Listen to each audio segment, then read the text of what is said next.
कुठलं पद आहे तुमच्याकडे आता?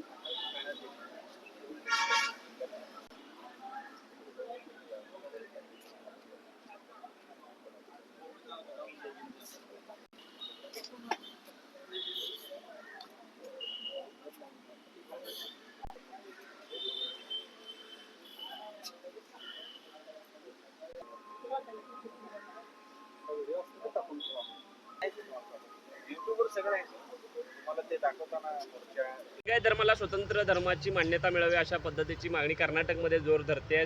महाराष्ट्रामध्ये सुद्धा लिंगायत समाजाने मोठे मोठे मोर्चे काढले होते की लिंगायत समाजाला वेगळ्या धर्माचा दर्जा मिळावा. काय आपली भूमिका आहे? सर्वांना शरणू शरणार्थी. मी विजयकुमार हत्तुरे, जागतिक लिंगायत महासभेचे महाराष्ट्राचे कार्याध्यक्ष.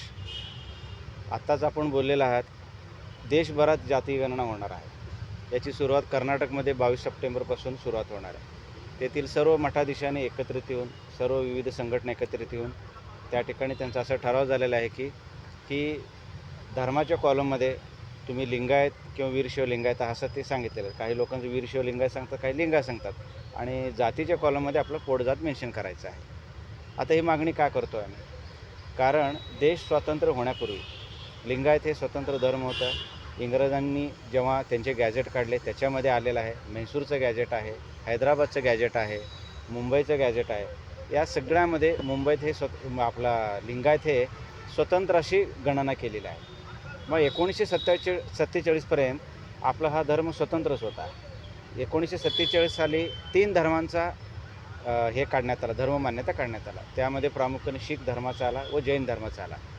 आता यामध्ये शीख धर्माने खूप मोठा लढा उभा केला. त्यांच्यातही मतभेद होते की खालसा कोणी म्हणत होते, काही लोक शीख म्हणत होते. पण ते समाजामध्ये एकमत झाला आणि त्यांनी ते परत मिळवून घेतला. जैन समाजानेही मला वाटतं आत्ताच नुकतेच त्यांनी मिळवलेले. त्यांचेही 2 वाद होते, दिगंबर श्वेतांबर, परंतु त्यांनी मान्यता मिळवून घेतले. का घेतले तर स्वतःच्या एक धर्माचं एक अस्तित्व असतं. अल्पसंख्याक दर्जा मिळाल्यामुळे आपल्या शैक्षणिक मुलांना त्याचा फायदा होतो आणि आपलं एक स्वतंत्र अस्तित्व आहे. हे 12व्या शतकात महात्मा बसवण्णाने हिंदू संस्कृती जी अनिष्ट प्रथा होते, रूढी होते, ह्या सगळ्या त्याग करून त्यांनी परिपूर्ण असं एक लिंगायत धर्म या समाजाला दिलेला आहे. हजारो अठरो पगड 100 पोट जात असतील मला वाटतं. या सगळ्यांना लिंग धारणा करून त्यांना आपल्या उच्च कुळात आणलेलं आहे. असं एक समतावादी बसवण्णा होते. त्या काळापासून मला वाटतं 1947 साली डॉक्टर बाबासाहेब आंबेडकरसुद्धा घटनेमध्ये लिहित असताना त्यांनी धर्माच्या कॉलममध्ये लिंगायतांना स्वतंत्र असं स्पष्ट उल्लेख केलेला आहे. आजही त्याचा आहे.